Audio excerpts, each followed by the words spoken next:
Okay. आजकाल मुलं कार्टूनमध्ये जात आहेत, वेगवेगळे म्हणजे गेम्स वगैरे खेळत आहेत. तर एक आई म्हणून आत्ताच्या पिढीला काय सांगाल, की म्हणजे मुलांना काय म्हणजे महाराज कसे सांगितले गेले पाहिजेत, तर काय सांगाल?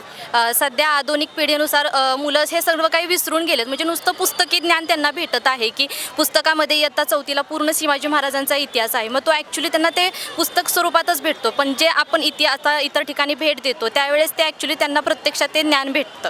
त्यासाठी म्हणजे जास्त करून आपण असं फिरून मुलांना त्या स्वरूपात दाखवलं पाहिजे किंवा व्हिडिओज ओके. वगैरे म्हणजे यांचं म्हणणं असं आहे, की मुलांना आपण इतिहास दाखवायचा तर गड किल्ले फिरून दाखवलं पाहिजे. म्हणजे तो इतिहास त्यांना व्हिज्युअलाइज होईल आणि छत्रपती शिवाजी महाराजांचं आकलन अजून जास्त होईल. मनामध्ये ती जागरूकता निर्माण होते की शिवाजी महाराजांच्या आणि एक आदर्श एक प्रेरणा त्यांना भेटते. कारण की मला असं वाटतं की महाराष्ट्रामध्ये महाराजांनी एवढा मोठा आदर्श हा कुठला असू शकत नाही आणि ऊर्जा स्रोत सुद्धा आहे महाराज म्हणजे आपल्या महाराष्ट्राचा.